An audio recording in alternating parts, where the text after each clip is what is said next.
మోడీ సర్కారు కొలువు తీరి 2 ఏళ్లు పూర్తయింది. యూపీఏ పాలనపై అవినీతి ఆరోపణలు చేస్తూ ప్రజలకు పలు వాగ్దానాలు చేసి అధికారంలోకి వచ్చారు మోడీ. కుంభకోణాల విషయంలో యూపీఏ పాలనతో పోల్చితే ఈ 2 ఏళ్ల ఎన్డీఏ పాలనే మెరుగ్గా ఉన్నా, గత ప్రభుత్వంలోని స్కాములపై విచారణ జరపడంలోనూ మోడీ ప్రభుత్వం ఎందుకు అలసత్వంగా వ్యవహరిస్తోంది? అసలు 2 ఏళ్ల పాలనకే ఇంత పండుగ అవసరమా? నరేంద్ర మోడీ ఈ 2 ఏళ్ల పాలన వాస్తవంగా ఉత్సవాలు జరుపుకుంటున్నారు, కానీ 5 ఏళ్ళు అధికారంలోకి వచ్చినప్పుడు ఇది మిడ్ టర్మ్ రివ్యూ అవుతుంది తప్ప ఫుల్ టర్మ్ రివ్యూ కాదు. కొన్ని వాగ్దానాలు చేసి నరేంద్ర మోడీ అధికారంలోకి వచ్చాడు. వాగ్దానం చేసిన దాంట్లో మొదటిది కాంగ్రెస్ అవినీతికి వ్యతిరేకంగా అవినీతి రహిత పాలనను ఇస్తామనేది వాగ్దానం. యూపీఏ 2 హయాంలో వచ్చినటువంటి కుంభకోణాలతో పోలిస్తే, అది కోల్ స్కామ్ కావచ్చు, అగస్టా వెస్ట్లాండ్, ఇలాంటి అనేక కుంభకోణాలు వచ్చాయి, మనందరికీ తెలుసు. అవి వాటితో పోలిస్తే ఆ హోల్సేల్ కుంభకోణాలు డెఫినెట్గా ఈ 2 ఏళ్ల కాలంలో మనకు ఒక్కటి కూడా పెద్దగా కనిపించలేదు. ఆ విషయంలో మోడీ ప్రభుత్వాన్ని మార్కులు వేయాలి. అయితే దీన్ని బట్టి దేశంలో అవినీతి అంతా పోయింది మోడీ అధికారంలో వచ్చాక అని అనుకుంటే అది అవివేకమే. కానీ యూపీఏ 2 హయాంలో వచ్చినటువంటి కుంభకోణాలు, మీరు భయంకరమైన కేజీ బేసిన్ కుంభకోణాలు, కామన్వెల్త్ కుంభకోణాలు, బొగ్గు కుంభకోణాలు, టెలికాం కుంభకోణాలు, ఎస్ బ్యాండ్ కుంభకోణం, అగస్టా వెస్ట్లాండ్ కుంభకోణం, ఒక్క కుంభకోణం కాదు, ఇన్ని కుంభకోణాలు వచ్చాయి. ఆ 5 ఏళ్ల పాలనలో వచ్చినటువంటి కుంభకోణాలతో పోలిస్తే ఈ 2 ఏళ్ల పాలనలో మాత్రం అలాంటి కుంభకోణాలు బయటపడలేదు. కొన్ని 1-2 రిటైల్ కుంభకోణాలు వస్తే రావచ్చేమో, కానీ ఇలా హోల్సేల్ కుంభకోణాలు రాలేదు. అయితే ఇక్కడ ఇంకో ప్రశ్న ఏంటంటే, మరి ఈ కుంభకోణాలకు వ్యతిరేకంగా, యూపీఏ అవినీతి పాలనకు వ్యతిరేకంగా ఒక పెద్ద రాజకీయ ప్రచారం చేసి నరేంద్ర మోడీ అధికారంలోకి వచ్చాడు. ఒక సగటు భారత పౌరునికి వచ్చే అనుమానం ఏంటంటే, విమర్శించుకుంటాయి రాజకీయ పార్టీలు, కానీ అధికారంలోకి వచ్చిన తర్వాత ఎవరిని ఏమీ కాదు. మీరు ఇప్పుడు ఇన్ని కుంభకోణాలు కాంగ్రెస్ హయాంలో జరిగింది కదా, ఏ కాంగ్రెస్ నాయకుడు జైల్లో ఉన్నాడు ఇప్పుడు చెప్పండి? ఇందులో చాలా రేర్గా ఈ 2 ఏళ్ల కాలంలో అయితే ఎవరు జైలుకి పోయింది లేదు. అంతకుముందు ఒకటో రెండో లాలు ప్రసాద్ ఏదో కొంతసేపు పోయి వచ్చాడు, శుక్రాం మరి కొంతసేపు పోయి వచ్చాడు. ప్రధానంగా ఎవరు అధికారంలో ఉన్నా, వీళ్ళ అధికారంలో ఉన్నా వాళ్ళ అధికారంలో ఉన్నా విమర్శించుకుంటారు, తర్వాత ఎవరు జైలుకి పోరు. ఇప్పుడు జగన్ కుంభకోణాలపైన తెలుగుదేశం పార్టీ ఇవాళకి రోజు విమర్శిస్తుంటుంది.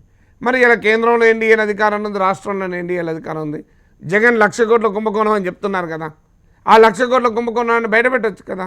కాంగ్రెస్ పార్టీ అన్నా కనీసం కోపంతో సోనియా గాంధీ పైన తిరుగుబాటు చేశారన్న కోపంతోనన్నా లోపల పెట్టింది. మరి వీళ్ళు ఎందుకు చేయలేకపోతున్నారు అంటే ఆన్సర్ లేదు. అందువల్ల రాజకీయాల్లో ఏమవుతుందంటే, ఒకరి హయాంలో వచ్చిన కుంభకోణాలని మరొకరు రాజకీయంగా ఉపయోగించుకుంటే తప్ప జైల్లో పడుతున్నటువంటి ఉదాహరణలు అయితే లేవు. అందువల్ల కాంగ్రెస్ అవినీతికి వ్యతిరేకంగా అధికారంలోకి వచ్చి అలాంటి కుంభకోణాలు లేనందుకు అభినందించాలి, కానీ ఆ కుంభకోణాలపైన ఏ చర్య లేనందుకు ప్రశ్నించాలి. ఇక రెండవ వాగ్దానం ఏం చేశారంటే ధరల పెరుగుదల. ఈ విషయంలో పెద్ద విజయం సాధించింది లేదు. మనం చూస్తున్నాం, పచ్చిమిర్చి ఒక దశలో 100 రూపాయలకు పోయినాయి, కూరగాయల ధరలు పెరిగినాయి, ఇట్లా రకరకాల ధరలు పెరగడము తగ్గడం చూసాను తప్ప నిర్దిష్టంగా ధరల్ని నియంత్రించడంలో గత ప్రభుత్వానికి ఈ ప్రభుత్వానికి పెద్ద తేడా లేదు. ఇక మూడవది నల్లధనాన్ని తీసుకొస్తామనేది ప్రభుత్వం వాగ్దానం చేసింది. కానీ నల్లధనం తీసుకురావడమే కాదు, ఇంటింటికి సప్లై చేస్తామని కూడా అన్నారు. కానీ ఇప్పటివరకు నల్లధనం వచ్చింది లేదు, పెద్దగా 1000 కోట్లు వచ్చింది లేదు. అక్కడ ఇక్కడ ఒక 100 కోట్లు 200 కోట్లు ఏదైనా పన్నులలో వసూలైతే వసూలు కావచ్చు, కానీ విదేశాల్లో దాచుకున్న వేల లక్షల కోట్ల డబ్బు భారతదేశానికి తీసుకొస్తామని ఎన్నికల సమయంలో వాగ్దానం చేశారు తప్ప, ఇది ఇప్పుడే కాదు, గతంలో అద్వానీ గారు చేశారు, ఇప్పుడు మోడీ గారు చేశారు. కానీ ఆ దిశగా రిజల్ట్ అయితే కనబడతలేదు.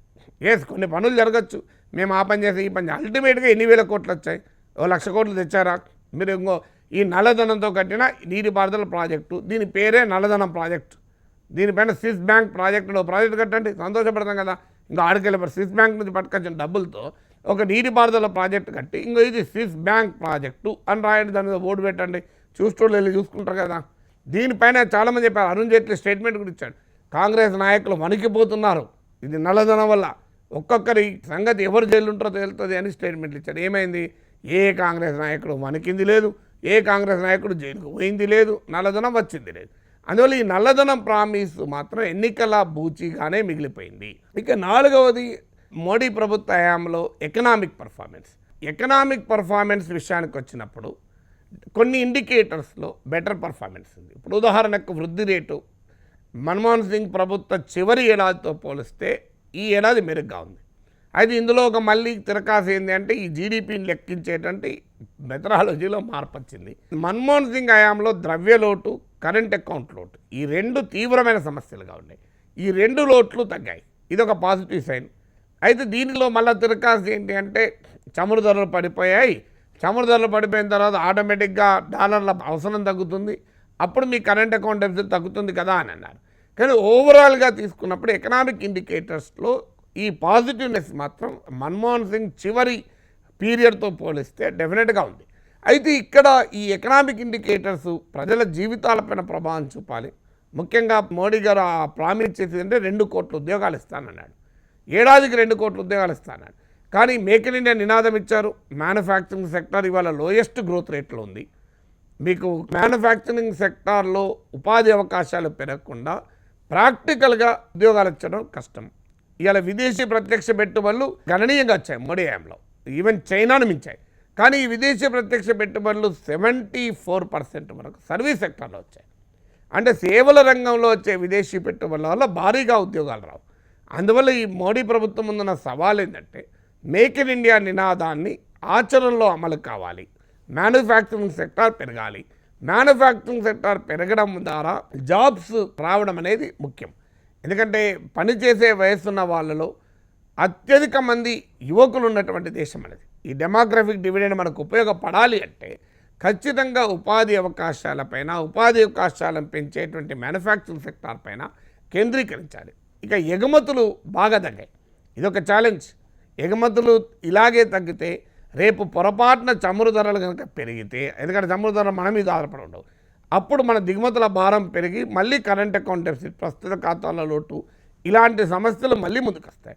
అందువల్ల ఎకనామిక్ పర్ఫార్మెన్స్లో మిక్స్డ్ రిజల్ట్ మనకు కనబడుతుంది. అంటే మన్మోహన్ సింగ్ ప్రభుత్వ చివరి ఏడాదితో పోలిస్తే కొన్ని అంశాల్లో పాజిటివ్ ఇండికేటర్స్ ఉన్నాయి, కొన్ని అంశాల్లో ప్రశ్నలు ఇంకా మిగిలే ఉన్నాయి. మౌలికంగా ఫండమెంటల్ చేంజెస్ ఎకానమీలో ఇంకా రావాల్సి ఉంది.